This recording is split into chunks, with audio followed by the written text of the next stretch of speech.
Então vamos lá. Temos aqui uma legenda dessa, dessa imagem em altíssima resolução, né? Que é, para especialista, o isolamento social pode alterar funções do cérebro. Isso não é grandes coisas.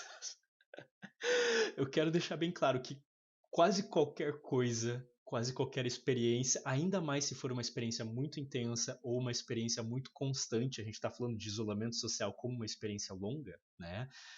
Quase tudo pode afetar o funcionamento cerebral do cérebro.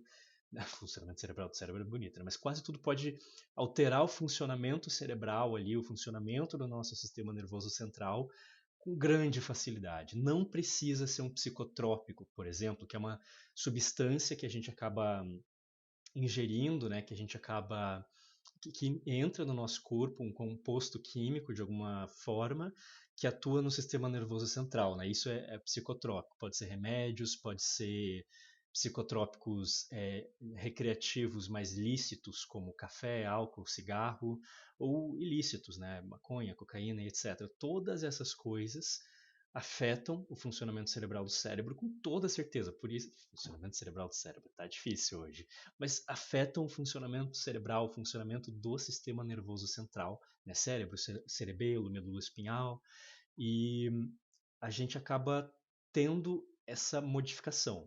Mas coisas que não são necessariamente substâncias, como experiências que a gente passa, e com toda certeza isolamento social é uma dessas experiências duradouras, vão acabar afetando as funções cerebrais. E dessa vez eu não vou falar do cérebro, ok?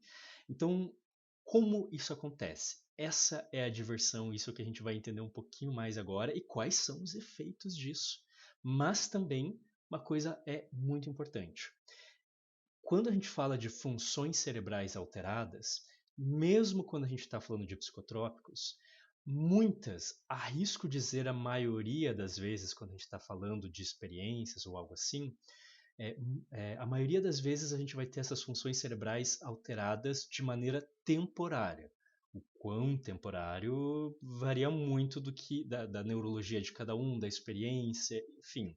Né? Algumas são temporárias, mas é quase a vida inteira. E assim, outra coisa que é importante é, quanto mais cedo na vida a gente está passando por algumas experiências, a reportagem não fala sobre isso, mas é interessante adicionar, como por exemplo o isolamento social muito crucial ali no desenvolvimento da adolescência, isso vai ter efeito muito mais duradouro no funcionamento cerebral para o restante da vida, ok?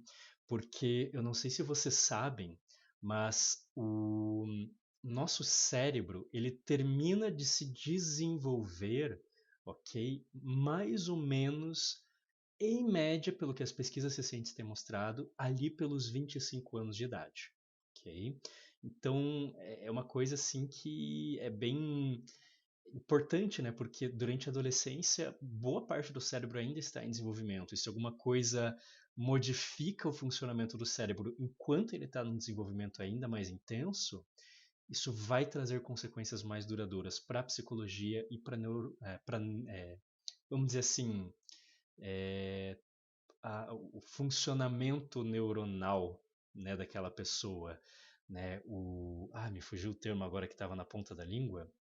O Puxa vida, não é a neuroanatomia, é a me fugiu agora. Odeio ficar com palavras que eu acabo esquecendo. É a eu vou lembrar ainda, pessoal. Me desculpe.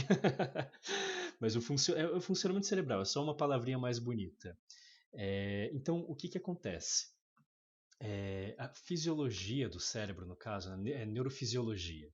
Perfeito, consegui finalmente lembrar, que é o funcionamento. Quando a gente fala de fisiologia, né, é o funcionamento, fisiologia de um órgão, fisiologia de alguma parte do corpo ou algo do gênero. Não é a descrição anatômica, né, é a questão mais funcional, de como aquelas coisas interagem e funcionam e etc.